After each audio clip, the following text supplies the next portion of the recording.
World में बहुत सारी ऐसी कंट्रीज हैं जिन्होंने इंडिया का वीजा जो है वो स्क्रैप कर दिया है। मतलब अगर कोई टूरिस्ट उनकी कंट्रीज में जाना चाहता है तो वहां पे वीजा लगाने की कोई जरूरत नहीं है। और उनमें से वन ऑफ द कंट्रीज जो लेटेस्ट अभी आई है वो है ईरान। और इसी विषय में चर्चा करने के लिए मैंने सूद सर को इनवाइट किया है। नमस्कार सूद सर, आपका बहुत बहुत स्वागत है। जी नमस्कार नमस्कार। सर, ईरान के जो टूरिज्म मिनिस्टर हैं इज़ेतोल्ला ज़रग़मी, उन्होंने बोला है कि टूरिज्म को बूस्ट करने के लिए और to attract more visitors to the country उन्होंने ये वीजा का जो चक्कर था उसको स्क्रैप कर दिया। स्पेशली इंडिया के लिए बहुत बड़ी बात है और बहुत अच्छी बात है जहां पर कि हम जा करके ईरान को विजिट कर सकते हैं। आप इसको कैसे देखते हैं? देखिए, मैं भी बड़ा हैरान हूँ क्योंकि ईरान हमेशा क्लोज कंट्री रही है।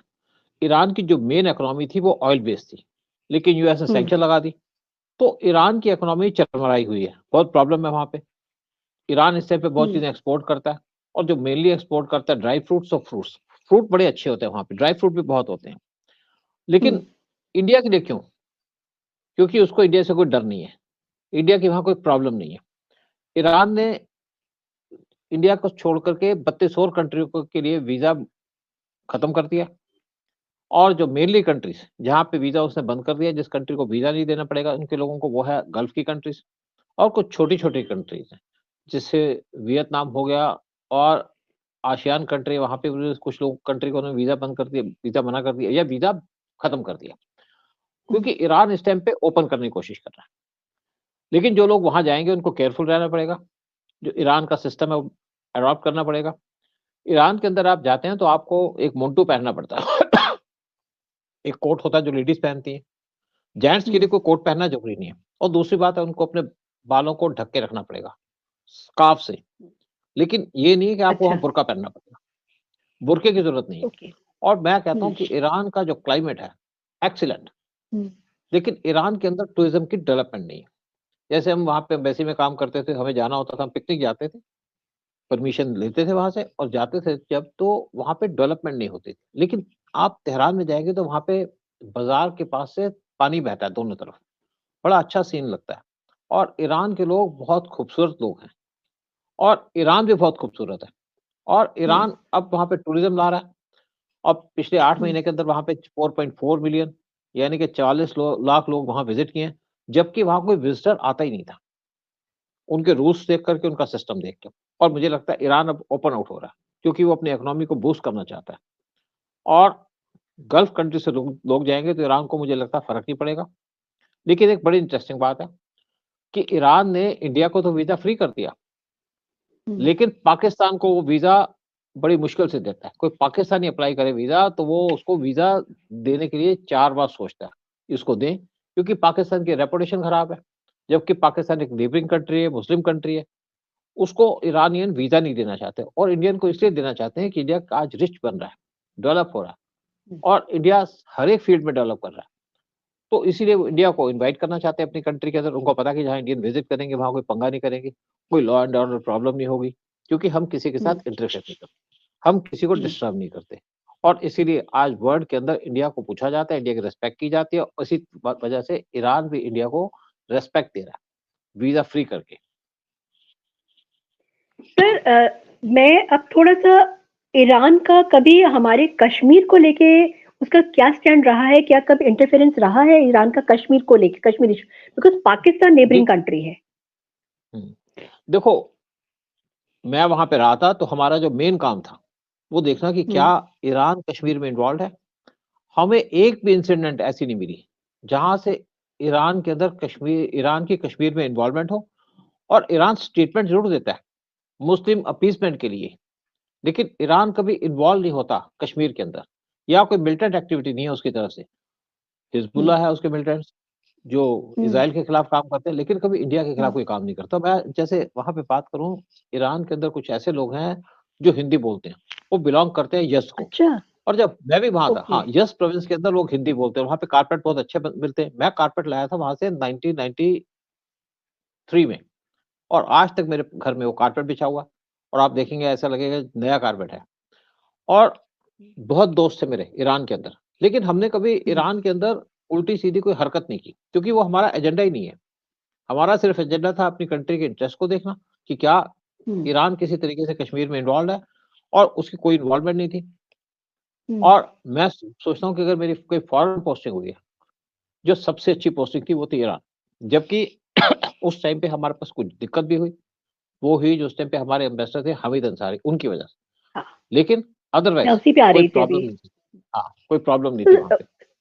सर, जब हामिद अंसारी के टाइम पे जब ये इंसिडेंट हुआ तो किडनैप भी तो किया था, व्हाट वाज दैट? देखो ऐसा है कि हर एक जो कंट्री है, वो आपकी कंट्री के जो इंटेलिजेंस सिस्टम है उसको जानना चाहेगी, और जानना इसलिए भी चाहेगी कि आप वहाँ कोई इलीगल एक्टिविटीज नहीं कर रहे।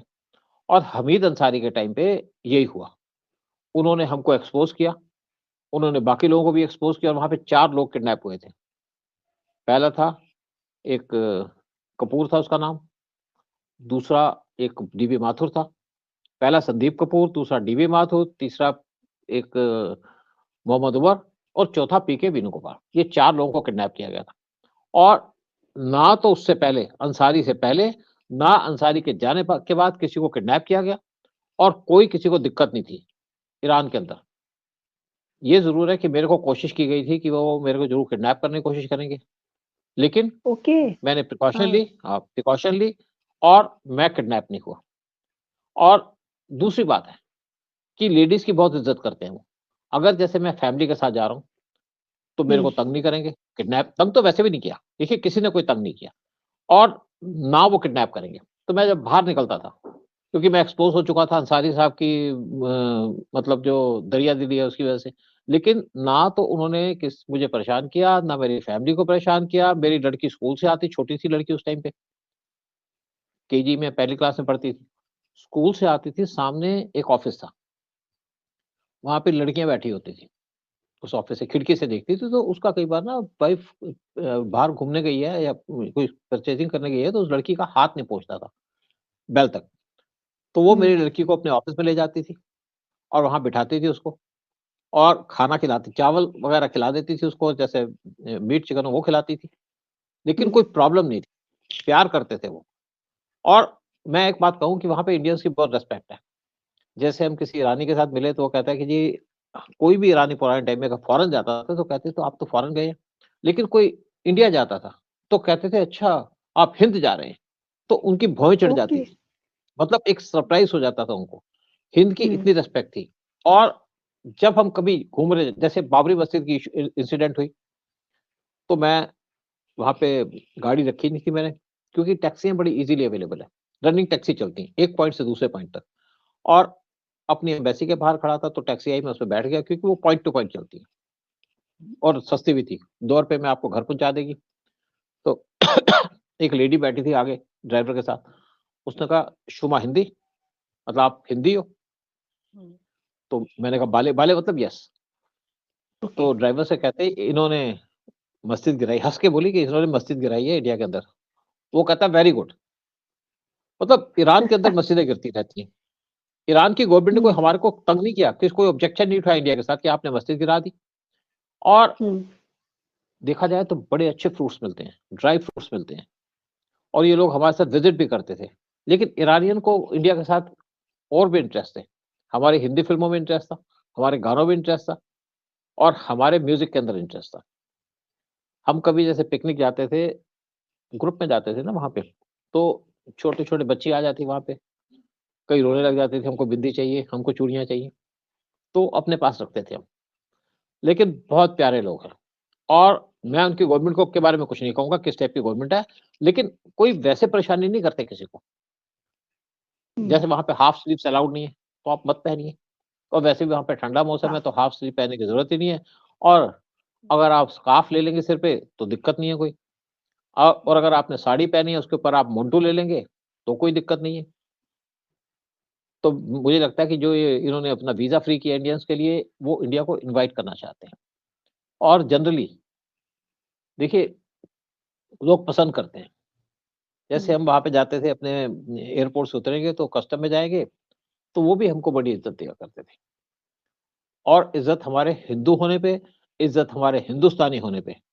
और वहाँ पे कुछ पारसी हैं, जो अभी तक ईरान के अंदर हैं। और उनकी वो इज्जत करते हैं बहुत, जो पुराने पास, क्योंकि वो कहते हैं ये ओरिजिनल है ईरान के लोग, हम तो कन्वर्ट हो गए ना, लेकिन वो ओरिजिनल है। तो और बड़ी खूबसूरत कंट्री है।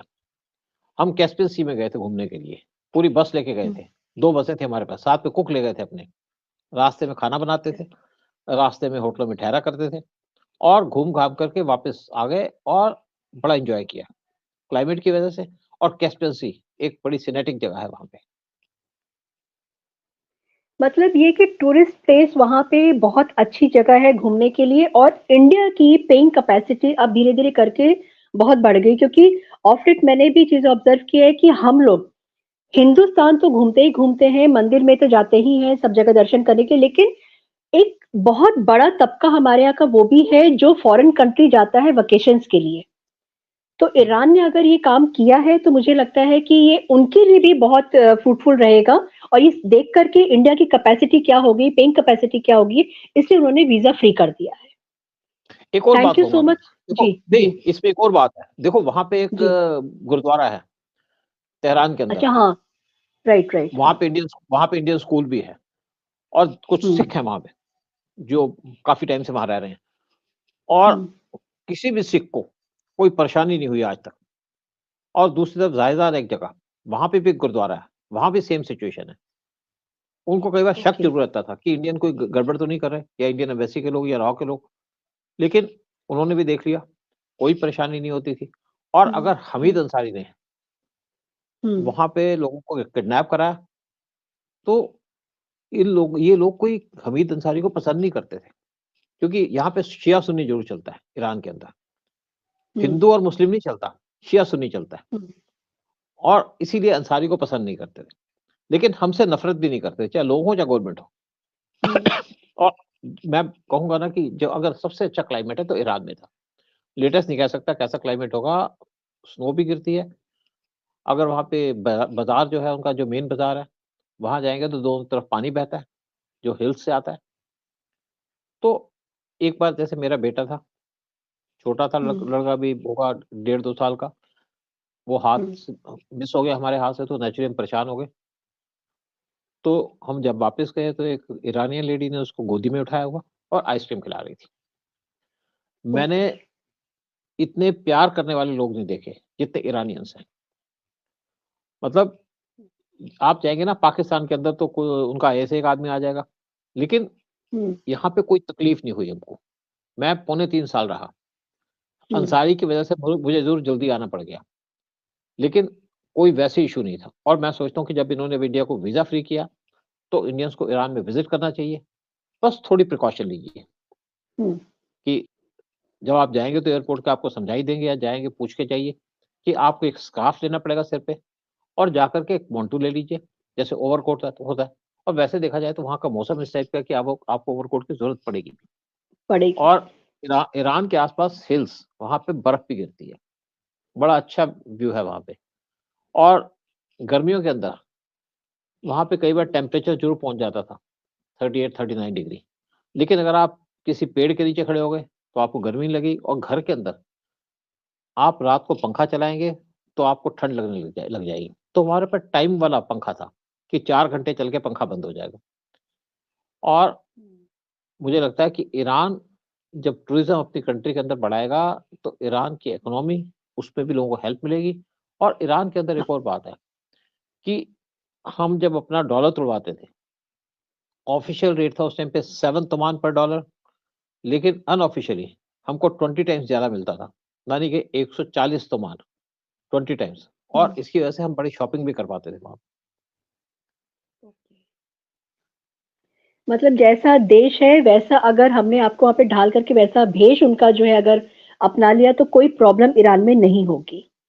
और बिल्कुल नहीं होगी। मैं अपने व्यूवर्स से एक बात बोलना चाहूंगी कि हामिद अंसारी के ऊपर सूद सर ने एक वीडियो बनाया था काफी पहले।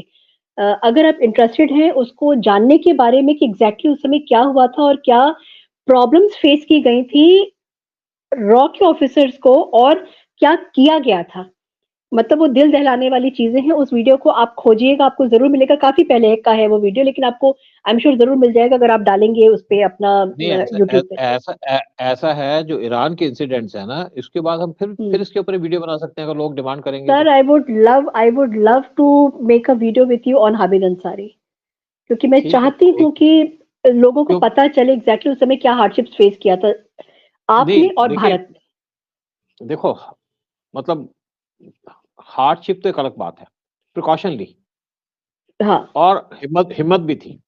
हिम्मत आज भी है बहुत सी चीजों में। आप देखो ना, मैं बातें तो बड़ी खुल खुल के करता हूँ ना, चाहे बिल्कुल। किसी भी इशू पे हो। बहुत ज्यादा, तो बहुत ज्यादा सर। हाँ, तो अच्छा, मैं मुझे एक सबको बता दूं अम्बेस कि सूसर को धमकियां भी मिलती हैं। आप सर को इतना हल्का मत लीजिएगा।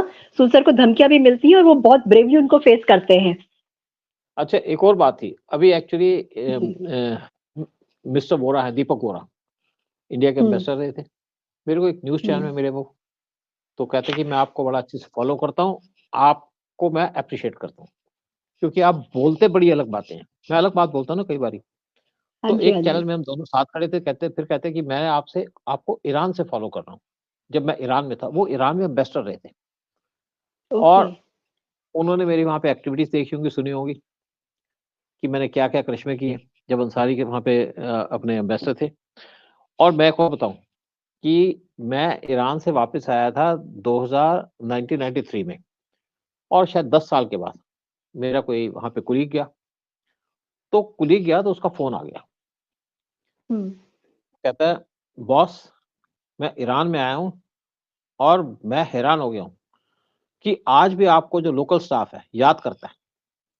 आपके किस्से क्या बात सुनाए है, जाते हैं यहाँ पे। तो क्या बात है। और उसके बाद फिर कुछ लोकल से मेरे से बात की, तो कहते मैंने आज तक कभी ऐसा नहीं देखा कहीं पे भी। क्योंकि जब अंसारी का टाइम था तो मैंने बहुत से स्टेप्स लिए थे वहाँ पे, जबकि मेरे को डिपार्टमेंट से कोई सपोर्ट नहीं थी।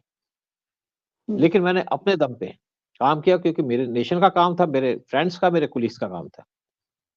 और मैंने वहाँ रह कर के कोई ऐसा काम नहीं किया जिसकी वजह से कोई ईरानियन को प्रॉब्लम हो या ईरान की गवर्नमेंट को प्रॉब्लम हो। हमने अपना नॉर्मल टाइप हम्म। से काम किया। जब 1993 का ब्लास्ट हुआ, तो हमको एक इंक्वायरी दी गई कि क्या कुछ ये लोग वहाँ पे इन्वॉल्व थे, कुछ लोगों के नाम दिए गए, उसकी इंक्वायरी कराई। एक प्रॉपर तरीके से इंक्वायरी की गई, और कोई एविडेंस नहीं मिली ईरान के खिलाफ हम्म। कि किसी भी तरीके से 1993 के ब्लास्ट के अंदर इनकी इन्वॉल्वमेंट हो, या किसी तरीके से इनकी इंडिया के अंदर, कश्मीर के अंदर इन्वॉल्वमेंट हो। हाँ, किडनैप ज़रूर हुए लोग। उस पे हम फिर वीडियो बनाएँगे। अगर यहाँ पे लोग हमसे कहते हैं कि बिल्कुल। आप वीडियो बनाओ, हम ज़रूर हाँ। ईरान के इंसिडेंट्स के ऊपर, क्या इंसिडेंट हुई जब हमीद अंसारी वहाँ पे इंडिया के एम्बेसडर थे, ज़रूर, क्योंकि मुझे इसके लिए कोई पढ़ने की ज़रूरत नहीं है। मेरी यहाँ मेमोरी में बिल्कुल। है सब कुछ।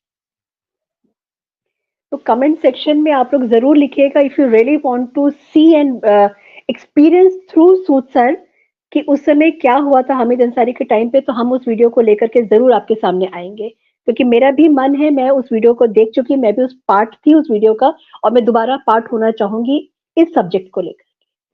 एक और थैंक यू बात सो कहूँ मच नंदिता सूद सर। यहाँ, जी। जी। नंदिता, एक और बात कहूँगा।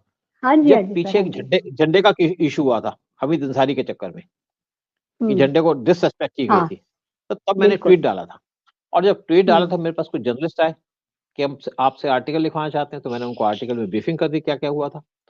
अदरवाइज़ हम्म। मुझे कोई मतलब नहीं था हमीद अंसारी को टच करने का। फिर जब उन्होंने स्टेटमेंट बिल्कुल। दी, जब ये वाइस प्रेज़िडेंट हटे थे, तो तब मैंने कोई स्टेटमेंट दी। फिर बाद में एक मेरे पास यूट्यूबर आया, उसने कहा जी मैं इस पे वीडियो बनाना चाहता हूँ। तो मैंने उसको वीडियो पे पूरा ब्रीफ किया। उसका चैनल जब चलता नहीं था, लेकिन मेरे एक वीडियो हम्म। से उसका चैनल हम्म। बाउंस कर गया। और मैंने हम्म। पूरी, और इसके बाद एक और, जब अंसारी साहब का एक कोई डिस्प्यूट हुआ, तो टीवी चैनल्स के ऊपर इनकी बात होनी शुरू हुई। तो लोगों ने मेरे को ढूँढा और मेरे घर में आने शुरू हो गए, एक के बाद एक। 7 दिन हम्म। तक मैं घर पे एक सोफ़े पे बैठा होता था, खाना खा के। 3 बजे से प्रोग्राम स्टार्ट होते थे, 3 से 4, 4 से 5, 5 से 6, 6 से 7, अब तो 11 ओ क्लॉक, 10 से 11 तक चलते थे। क्योंकि मेरे को ही सब कुछ हम्म। पता था इनके बारे में। बिल्कुल, और बिल्कुल। कम से कम 5 या 6 दिन मेरे प्रोग्राम चलते रहे। और जबकि मैं अपने चैनल में वीडियो बनाना चाहता था, बना नहीं पाया। और बीच में सिर्फ क्या था कि जैसे एक चैनल एक आ रहा है आपका कैमरे वाला, दूसरा 3 से 4 के बीच में, तो दूसरा आ जाएगा 3:30 अपनी तैयारी के लिए, हुँ। तो एक के बाद एक चलता रहता था। पड़ोसी परेशान और हो गए घर थे। वाले चाय पिला के परेशान।